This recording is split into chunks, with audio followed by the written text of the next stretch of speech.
नमस्कार, मी विनायक सावंत. आज आपणासमोर म्हैसरज तालुक्यातील अनधिकृत वीटभट्ट्या असतील, खडी क्रशर असेल, अवैध गौण खनिज उत्खनन असेल व त्याची होणारी बेकायदेशीर वाहतूक असेल, ह्या संदर्भात ज्या आपली काही तक्रारी होत्या आतापर्यंत आपण सतत तुमच्यासमोर ते आणलेलं आहे. तर ह्या संदर्भात काल म्हणजे दिनांक 8/5/2026 रोजी माननीय उपविभागीय अधिकारी कार्यालय अकलूज या ठिकाणी माननीय उपविभागीय अधिकारी मॅडम यांच्या दालनामध्ये काल आपली सुनावणी ठेवण्यात आली होती. तर ह्या संदर्भात आपण 600 ते 650 साधारणपणे एवढे पानांचं आपण जे काय आपल्याकडे आवश्यक प्राथमिक लेवलला जे आपण सगळं तिथं त्यांच्यासमोर आपण ते सगळं पूर्ण काय डाटा असेल तो आपण तिथं घेऊन जाऊ शकत नाही. त्या कारणाने जे आवश्यक आहे, कशा पद्धतीनं अवैध पद्धतीनं हे सगळ्या गोष्टी घडतात त्या संदर्भातले काय प्राथमिक पुरावे आपण काल लेखी स्वरूपात म्हणणं असेल त्याने ते पुरावे सादर केलेले आहेत. त्याचबरोबर त्या सुनावणीच्या दरम्यान काही अनेक गोष्टी समोर आल्या आणि त्या येणं अपेक्षित होतं आणि त्या आल्याच पाहिजे होत्या. एक की आपली लढाई ही किती प्रामाणिक आहे किंवा किती पारदर्शक आहे हा एक प्रश्न. कारण काय होतं की लोकांसाठी निस्वार्थपणे झटताना प्रयत्न करताना काहीतरी वेगळं करतंय, काहीतरी वेगळं होतंय, सगळं एवढं तुम्ही प्रामाणिकपणे काम कशामुळे करताय, काय करताय, अशा अनेक गोष्टी आहेत. परंतु माझं काम असंच असतं. माझ्या कामामध्ये किंवा एखाद्या घेतलेल्या कामामध्ये पारदर्शकता आणि प्रामाणिकता हा जो सुस्थिरतापणा असतो तो मी कधीही सोडत नाही. मग पुढच्या व्यक्तीला काही वाटू द्या की आम्हाला विनाकारण त्रास देण्यासाठी हे केलं जातं असं त्यांची भावना असेल, असू द्या, चांगलं आहे. आमचा एकच मुद्दा आहे की जे काही शासनाची रॉयल्टी आहे ती नियमानुसार वसूल झाली पाहिजे, ती शासनाच्या तिजोरीत गेली पाहिजे.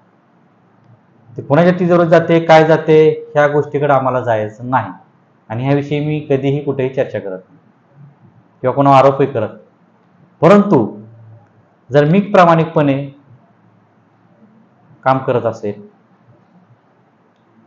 आणि त्यावेळेस जर काही लोकांना असं वाटत असेल की ह्यातून काय साध्य होणार आहे, तर मी परत याला सांगतो ह्यातून एकच साध्य होणार आहे की शासनाचा महसूल जो गोळा होणार आहे तो शासनाचा महसूल लोकांच्या लोकहितासाठी वापरला जाणार.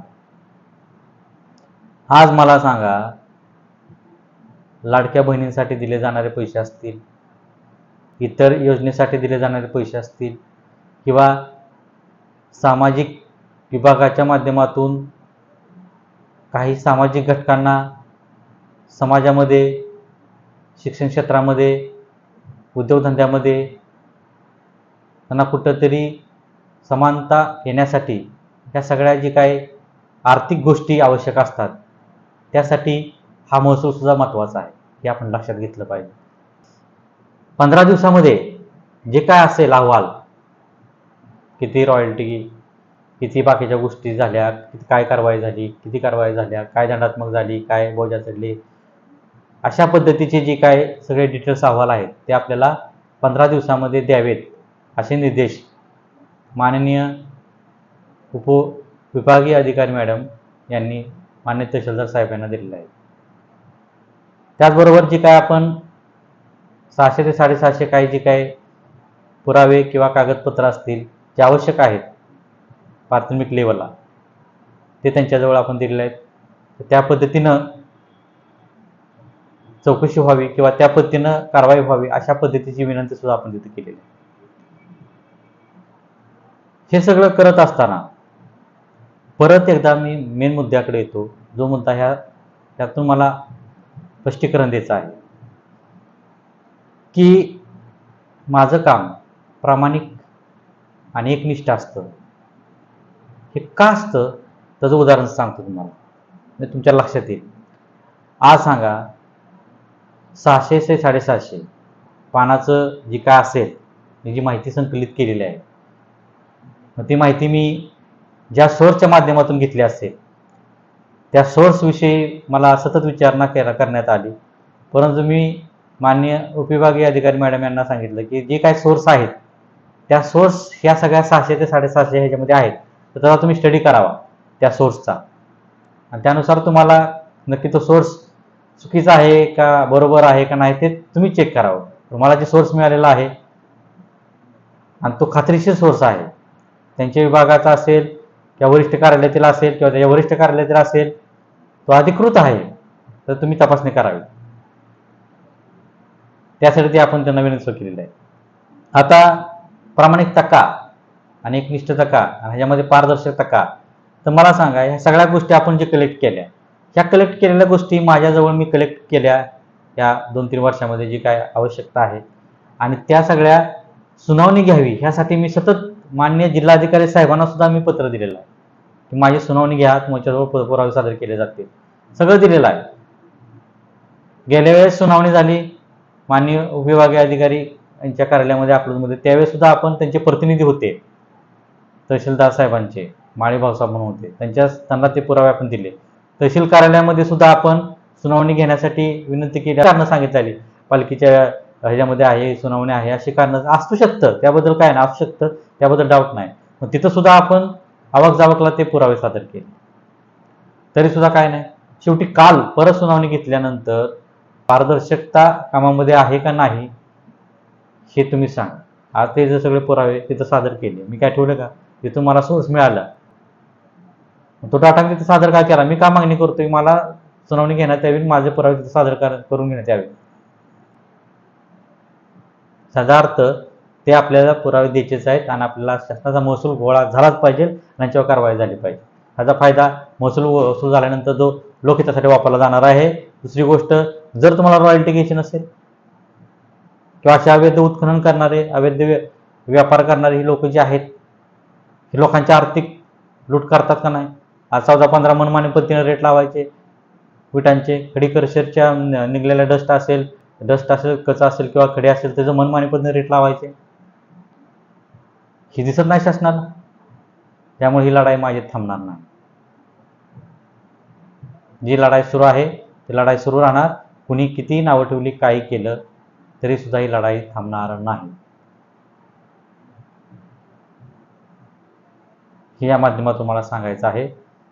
आणि अजून सुद्धा काही ठिकाणी गौण खनिज उत्खनन होत असेल, अवैध पद्धतीने खडी क्रशर सुरू असतील किंवा वीज भट्ट्या सुरू असतील, तर ह्या संदर्भात जरी ते पुरावे मी सादर केले असतील तरी सुद्धा आजपासून अजून काही डाटा गोळा होत असेल तो सुद्धा मी करणारच, आणि तो सुद्धा संबंधित यंत्रणेकडे मी सादर करणारच.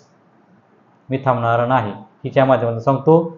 आणि ज्या लोकांना माझ्या कामाच्या बाबतीत पारदर्शकता, प्रामाणिकता किंवा अजून एकनिष्ठता ह्या गोष्टीवर बोलायचं असेल ना, तर त्यासाठी सेपरेट आपण डिबेट ठेवू. या बघायला आपल्या ऑफिसमध्ये बघा या. एखादा पत्रव्यवहार जर मी केला ना, तर त्या पत्रव्यवहाराचा पाठपुरावा माझा आत्ताच्या क्षणाला, आज मी तुम्हाला बोलतो ना त्या क्षणाला त्याची काय परिस्थिती आहे ते तुम्हाला लगेच दाखवतो. कारण माझं जे काम आहे ते सगळं सोशल मीडियावर आहे. सगळ्या जनता जी बघते ना, सर्व जनतेला माहीत आहे. फेसबुकच्या माध्यमातून असेल, यूट्यूबच्या माध्यमातून असेल, जी मी करतोय ती मी तुमच्या पुढे मांडतोय. काल सुनावणी झाली त्याबद्दल मी तुम्हाला सांगितलं, आज त्याबद्दल मी तुमच्यासमोर आलो. म्हणजे मी कुठलंही काम लपवत नाही. आपलं टार्गेट फक्त एवढंच आहे की शासनाचा महसूल गोळा झाला पाहिजे, आणि तो जर झाला तर मला सांगा, एखाद्या ठिकाणी गोणखनिजचा महसूल जर वसूल झाला असेल कायदेशीर नियमानुसार, तर त्याविषयी आपली तक्रार असण्याची काय गरज आहे. तिथं आपण तक्रार त्या तक्रारी संदर्भात आपण काय केलं पाहिजे, का त्याचं लावून धरलं पाहिजे विनाकारण, हे आपण लक्षात घेतलं पाहिजे. एखाद्या गोष्टीची रॉयल्टी भरून घेतल्यानंतर आपला विषय संपतो. तिथं मी रॉयल्टी भरली म्हणजे ती कारवाई झाली, शासनाचा रॉयल्टी भरली, आपला विषय संपला. साधी गोष्ट आहे. त्यामुळे ह्या सगळ्या बारीक गोष्टी आहेत, हे आपण लक्षात घेतल्या पाहिजे. माझं सगळं सोशल मीडियावर असतं, काही सुद्धा लपलं जात नाही, हे सगळ्याला माहीत आहे. त्यामुळं जे चुका करतात, जे कारवाई करणारे घाबरतात किंवा ज्यांना कारवाई करायची नाही, काय नाही करणार शकतात, त्याकडे मला काय जायचं नाही. त्या संदर्भात काय माझ्याकडे पुरावे नाहीत एखाद्यावर आरोप करण्यासाठी, आणि ते मला पुरावे सुद्धा गोळा करायची आवश्यकता नाही. करायचे असेल तर तेच मला स्टिंग ऑपरेशन करावं लागेल. स्टिंग ऑपरेशन जर केलं तर त्यानंतर जर ह्याचं काय झालं तर त्या कारवाईला तुम्ही जर तयार आहात का, ह्याचं बी तुम्ही मानसिकता ठेवा. सगळ्या गोष्टीला मी तयार आहे. माझं स्टिंग ऑपरेशन करा. त्या गोष्टी चौकशी झाली पाहिजे. कोण लपवते काम, कोण पुढं आणते जनतेपुढं. साधी गोष्ट आहे, जनतेपुढं सगळं काम आहे आपलं. कुणी या, ज्याला याचं मी काय म्हणलं, माझं ऑफिस 24 तास चालू आहे. कधी यायचं असलं कुठल्याही गोष्टीविषयी काही बघाया माझ्या ऑफिसला कुणी या. बरेच जण येऊन जातात, तर शंका असते, बघतात. आणि आता ते येऊन बघितलं की ते फॅन होतात माझे, म्हणजे त्यांना माझं काम आवडतं. ते सतत माझं मध्ये तुमचं काम लय पारदर्शक असतं. या ना बघायला. उलट मी जनतेला आव्हान करतोय, म्हणून लोकांनी या बघा. अधिकाऱ्यांना मी आज पुरावे देतोय. पुरावे घ्या म्हणून सुनावणी घेण्यासाठी विनंती, माझे पत्र आहेत. जी डाटा गोळा केलाय ते काय असंच केलेलं नाही, ते देण्यासाठीच केलेलं आहे. कुठेतरी काय ठेवायचं ऑफिसमध्ये ठेवून, हे लक्षात आपण घेतलं पाहिजे. त्यामुळे पारदर्शकपणे काम असते. ज्याला शंका असेल, ज्याला वाटत असेल, कधी या, चला. ओपन चॅलेंज आहे माझं, तर या. तक्रार, त्या तक्रारी संदर्भात आता माझी काय परिस्थिती आहे, काय स्टेज आहे, मी तुम्हाला दाखवतो. मी एवढं कॉन्फिडेन्सली बोलतो, एवढं कॉन्फिडन्स तक्रार करतो ना, त्याला कारण असतं. माझ्याजवळ पुरावे असतात आणि ते पुरावे मी प्रामाणिकपणे घेतलेले असतात. ते सादर करत असतो. बोलतो म्हणजे आज तुमच्यासमोर एखाद्या गोष्टीचा विषय काढत असतो, म्हणजे ती पुरावा तुम्हाला माहीत झालेला असतो ना. सगळ्या आज हे सगळे बघणाऱ्या लोकांना माहीत झालेला असतो ना. या सार्वजनिक झालेला आहे, हे काय मी लपून ठेवलेलं आहे का? त्या संदर्भात तुम्ही मला कधीही जाब विचारू शकता, माझ्याजवळ येऊ शकता. त्या नादच पाहिजे. त्यामुळं हे सगळं पारदर्शक काम आहे, काय सुद्धा ह्याच्यामध्ये नसते. आणि कळेल तुम्हाला या 15 दिवसामध्ये मान्य तहसीलदार साहेब काय कारवाई केलेली आहे, त्याचा अहवाल काय येतो, किती रॉयल्टी वसूल झाली, किती कारवाई झाला, काय सगळं येते. आणि त्यानंतर काही गोष्टी आपण जी मान्य उपविभागाधिकारी मॅडमला दिलेल्या आहेत, त्यामध्ये अजून काय भर त्यांना द्यायची असेल अहवालानंतर, ते सुद्धा मी देतो. आहेत माझ्याकडं, पण येऊ द्या ना त्यांच्याकडून. मला जे सोर्स, अधिकृत सोर्स आहेत, ते मी काल जमा केले. काही अधिकृत सोर्स नाहीत, परंतु आपल्याकडे ती माहिती आहे. तर ते अधिकृत आपल्याला करून घ्यावी लागेल ना. माहिती त्यांच्याकडून त्यांच्याजवळ आहे का नाही, आपल्या ज्यांनी सोर्स दिलेले आहे ती खरी आहे का खोटी आहे, ती क्रॉस चेक करून घ्यावं लागेल. ते पण माझं सुरू आहे. आणि ते आल्यानंतर 15 दिवसामध्ये अजून ते सुद्धा पुरावे सादर होत असते. मी प्रत्येक गोष्ट क्रॉस चेक करत असतो.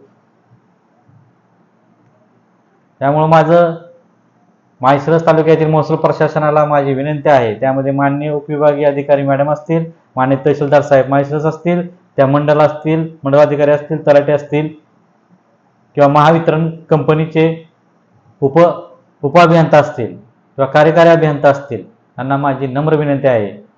त्याचबरोबर महाराष्ट्र प्रदूषण नियंत्रण मंडळ असेल किंवा स्थानिक स्वराज्य संस्था, ग्रामपंचायत असतील, नगरपंचायत असतील, नगर परिषद असतील किंवा नगरपालिका असतील, या सगळ्यांना माझी नम्र विनंती आहे की अवैध वीटभट्ट्या असतील, खडी क्रशर असेल किंवा गोन खनिज होत असेल, तर ह्याला आपण सहकार्य करू नका. त्यांच्यावरती कारवाईसाठी तुम्ही तयार राहा. महसूल कसा गोळा होईल यासाठी सगळ्यांनी प्रयत्न केला पाहिजे. लिगली करून घ्या, वीटभट्ट्या लिगली करून घ्या, परवाने व्यवस्थित घ्या, खडी क्रशर परवाने व्यवस्थित घ्या, त्याचे रेट फिक्स करा. एक रेट फिक्स झाला पाहिजे, जनतेला हे झाला पाहिजे, त्यासाठी सुद्धा पत्र दिलेलं आपण. 15 दिवसाच्या आत अजून काही गोष्टी होतील, त्या सुद्धा 15 दिवसानंतर त्यांचा अहवाल येणार आहे. बघूया येतोय का नाही. आता ऑलरेडी आपण विभागीय आयुक्त कार्यालयाकडे आपलं ते प्रकरण आपण दाखल केलेलंच आहे. परंतु हा एक शेवटची संधी आपण माननीय तहसीलदार साहेब असतील, माननीय उपविभागीय अधिकारी मॅडम यांच्या सुनावणीचा आदर करतोय. आणि त्या संदर्भात 15 दिवसामध्ये निर्देश दिल्यानुसार माननीय तहसीलदार साहेब काय अहवाल आहेत, काय कारवाई केलेला अहवाल तो आपल्याकडे देतील.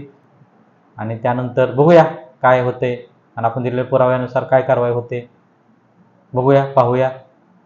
जय हिंद, जय महाराष्ट्र. धन्यवाद.